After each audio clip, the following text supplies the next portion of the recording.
Hello दोस्तों, आप सब लोग कैसे हैं। Welcome back to my channel. Hare Krishna दोस्तों, मेरा नाम आशुतोष श्रीवास्तव है। चलिए शुरू करते हैं गीता को। गीता के 11वें अध्याय के बीच में मैं रुका था, मैं वहाँ से आगे बढ़ता हूँ। चलिए शुरू करते हैं। दांडों के कारण विकराल और प्रलय काल की अग्नि के समान प्रज्वलित आपके मुखों को देखकर मैं दिशाओं को नहीं जानता हूँ और सुख भी नहीं पाता हूँ। इसलिए हे देवेश, हे जगत्रिवास, आप प्रसन्न रहो।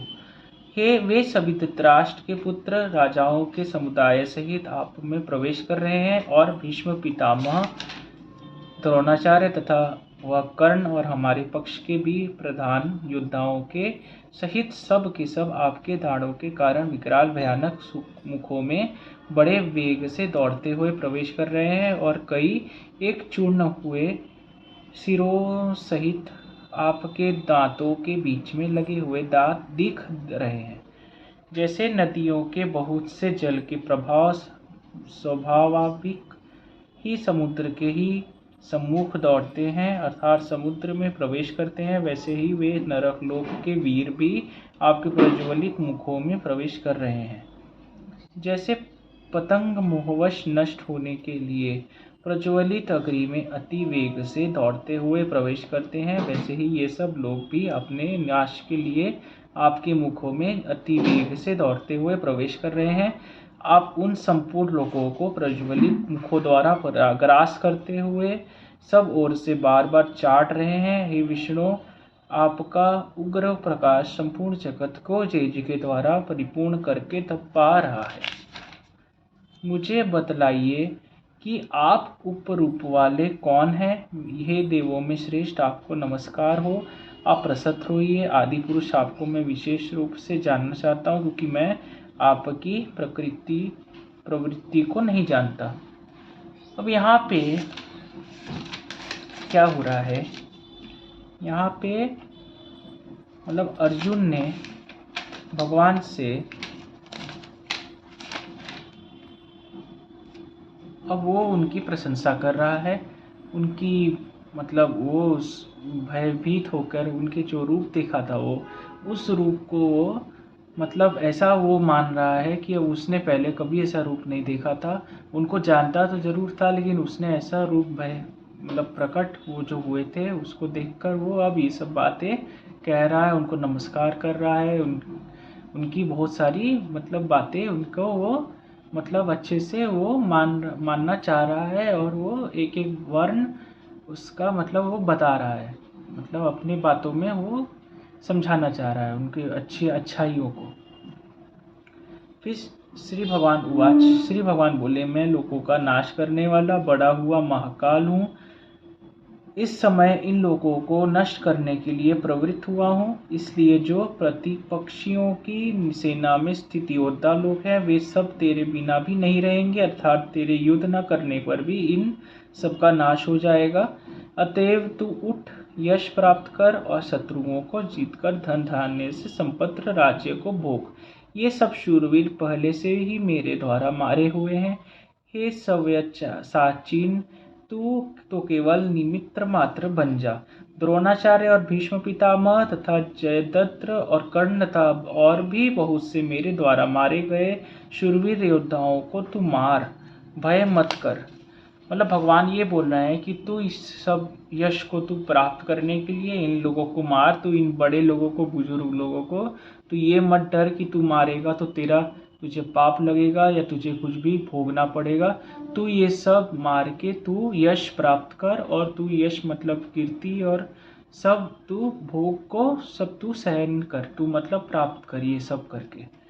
फिर आगे भगवान बोल रहे हैं कि भय मत कर, तू मतलब एकदम दृढ़ पूर्वक तू मतलब भय रहित होकर तू ये युद्ध कर और इसको हासिल कर, उसको जीत। फिर बोल रहे हैं भगवान, निसंदेह तू युद्ध में वैरियों को जीतेगा, इसलिए युद्ध कर। तू फिर आगे मतलब तुझे सब कुछ मिल जाएगा, इसलिए तुझे युद्ध करना ही उचित है। फिर भगवान वही बोल रहे हैं, तू युद्ध कर। संजय बोले, केशव भगवान ने के इस वचन को सुनकर मुकुटधारी अर्जुन हाथ जोड़कर कांपता हुआ नमस्कार करके फिर भी अत्यंत भयभीत होकर प्रणाम करके भगवान श्री कृष्ण के प्रति गदगद वाणी से बोले। अब यहाँ पे अर्जुन पहले बोलने से पहले हाथ जोड़कर प्रणाम करते हुए, भय खाते हुए वो हाथ जोड़े हुए हैं और कुछ वो कहना चाह रहे हैं, ऐसा संजय बता रहे हैं। फिर अर्जुन बोल रहे हैं। अब यहाँ पे अर्जुन बोले, हे अंतर्यामीन, यह योग्य ही है कि आपके नाम, गुण और प्रभाव के कीर्तन से जगत अति हर्षित हो रहा है और अनुराग को भी प्राप्त हो रहा है तथा भयभीत राक्षस लोग दिशाओं में भाग रहे हैं और सब सिद्ध गणों के समुदाय नमस्कार कर रहे हैं। हे महात्मन, ब्रह्मा के भी आदिकर्ता और सबसे बड़े आपके लिए वे कैसे नमस्कार न करें, क्योंकि हे अनंत, हे देवेश, हे जगत्रिवास, जो सत असत और उनसे परे अक्षर अर्थात सच्चिदानंद ब्रह्मा है, वह आप ही हैं। मतलब भगवान से वो बार बार वो उनसे वही प्रार्थना करते हुए उनकी अच्छाइयाँ बोल रहा है, उनकी बड़ाई कर रहा है, उनकी प्रशंसा कर रहा है। ऐसे ऐसे वो आगे वो बोलता जा रहा है। फिर है, आप आदिदेव और सनातन पुरुष हैं, आप इस जगत की परम आश्चर्य और जानने वाले तथा जानने योग्य परम धाम है। हे अनंत रूप, आपसे यह सब जगत व्याप्त तथा परिपूर्ण है। ये सब वचने आप बहुत ध्यान से सुनिए, ये सब बहुत इंपॉर्टेंट है। मैंने यहाँ पे एक पॉइंट भी लगा के रखा है, मार्क लगा के रखा है। इससे बहुत ही आपको लाभ मिलता है, ऐसा मैंने भी माना है। फिर लिखा है, आप वायु, यमराज, अग्नि, वरुण, चंद्रमा, प्रजा के स्वामी ब्रह्मा और ब्रह्मा के भी पिता है। आपके लिए हजारों बार नमस्कार हो, आपके लिए फिर भी बार बार नमस्कार। चलिए हम लोग भी भगवान श्री कृष्ण भगवान को बार बार नमस्कार करते हैं उनके चरणों में। जय श्री कृष्ण। फिर आगे है, हे अनंत सामर्थ्य वाले, आपके लिए आगे से और पीछे से भी नमस्कार। हे स्वात्मन, आपके लिए सब ओर से ही नमस्कार हो, क्योंकि अनंत प्रकाश वाली आप समस्त संसार को व्याप्त किए हुए हैं। इससे आप ही सर्वरूप हैं। आपके इस प्रभाव को न जानते हुए आप मेरे सखा हैं ऐसा मानकर प्रेम से अथवा प्रमाद से तो मैंने हे कृष्ण, हे यादव, हे सखे, इस प्रकार जो कुछ बिना सोचे समझे कठार्थ कहा है। और हे अच्युत, आप जो मेरे द्वारा विनोद के लिए विहार, शय्या, आसन और भोजनादि में अकेले अथवा उन सखाओं के सामने भी अपमानित किए गए हैं, वह सब अपराध अपरमेय स्वरूप अर्थात अचिंत्य प्रभाव वाले आपसे मैं क्षमा करवाता हूँ। मतलब यहाँ पे अर्जुन क्या बोल रहा है कि जो भी अपराध हुआ है, जो भी उससे भूल चूक हुआ या उसके अलावा उसके बाद किसी और का भी जो हुआ है अपराध, भूल, पाप जो भी हुआ है, उसको वो क्षमा करवाना चाहता है, ऐसा वो कह रहा है। फिर आप इस चराचर जगत के पिता और सबसे बड़े गुरु एवं अति पूजनीय हैं। हे अनुपम प्रभाव वाले, तीनों लोकों में आपके समान भी दूसरा कोई नहीं है, फिर अतीत तो कैसे हो सकता है। अतएव हे प्रभु, मैं शरीर को भलीभांति चरणों में निवेदित कर प्रणाम करके स्तुति करने योग्य आप ईश्वर को प्रसन्न होने के लिए प्रार्थना करता हूँ। हे देव, हे पिता, जिस पुत्र के सखा जैसे सखा के और पति जैसे प्रियतमा पत्नी के अपराध सहन करते हैं, वैसे ही आप भी मेरे अपराध को सहन करने योग्य हैं। मतलब भगवान से वो जान गया है अच्छी तरह से, वो तो जानता ही है, तो फिर भगवान से बोल रहा है कि आप जैसे सब लोगों की अपराध को आप उस रूप में जाके वो क्षमा देते हैं, वैसे ही मुझे भी वो आप क्षमा देने योग्य हैं, आप क्षमा दे दीजिए। फिर मैं पहले न देखे हुए आपके इस आश्चर्यमय रूप को देखकर हर्षित हो रहा हूँ और मेरा मन वैसे अति व्याकुल भी हो रहा है, इसलिए आप उस अपने चतुर्भुज विष्णु को ही मुझे दिखलाइए। हे देवेश जगत रिवास प्रसन्न हुई।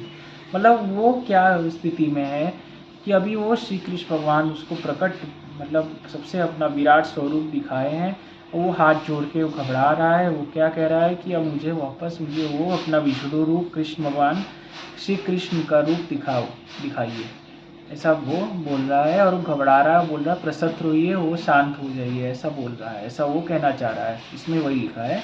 फिर मैं वैसे ही आपको मुकुट धारण किए हुए तथा गदा और चक्र हाथ में लिए हुए देखना चाहता हूँ, इसलिए विश्व स्वरूप हे सहस्त्र बाहु, आप उसी चतुर्भुज रूप से प्रकट होइए।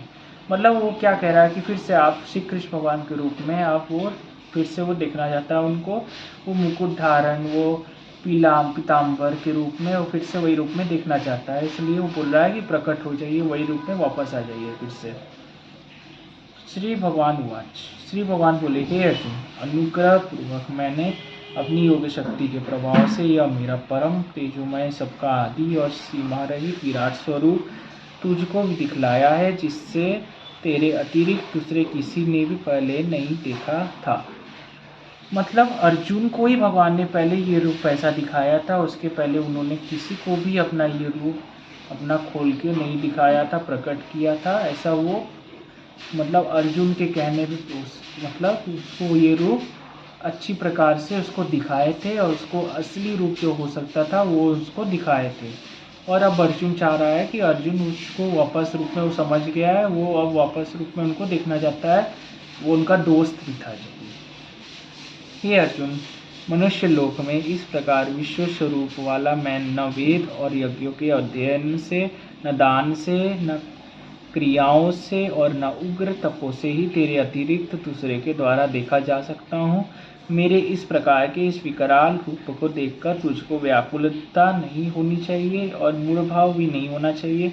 तू भयरहित और प्रीतियुक्त मन वाला होकर उसी मेरे इस शंख चक्र गदा पदायुक्त चतुर्भुज रूप को फिर देख।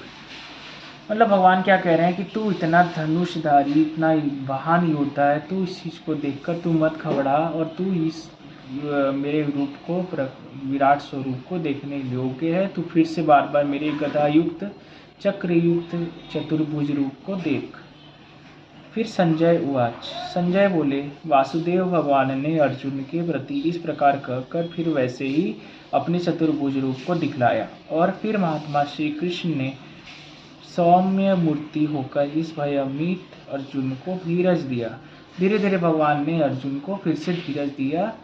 फिर अर्जुन उवाच, अर्जुन बोले, हे जनार्दन, आपके इस अति शांत मनुष्य रूप को देख कर अब मैं स्थित रहित रचित हो गया हूँ और अपनी स्वाभाविक स्थिति को प्राप्त हो गया हूँ।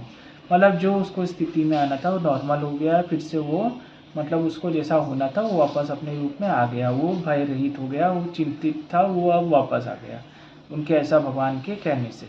फिर श्री भगवान उवाच में श्री भगवान बोले, मेरा जो चतुर्भुज रूप तुमने देखा है यह सुदर्दश है, अर्थात इसके दर्शन बड़े ही दुर्लभ हैं।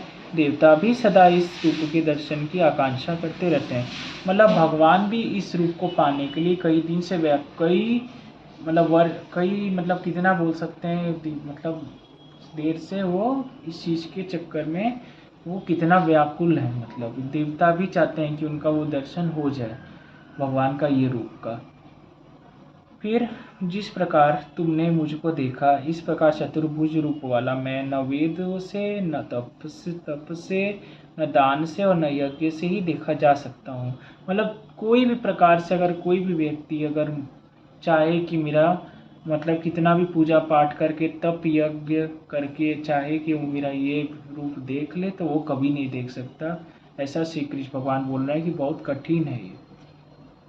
परंतु हे परंतप अर्जुन, अनन्य भक्ति के द्वारा इस प्रकार चतुर्भुज रूप वाला मैं प्रत्यक्ष देखने के लिए, तत्व से जानने के लिए तथा प्रवेश करने के लिए अर्थात एक ही भाव से प्राप्त होने के लिए भी शक्य हूँ।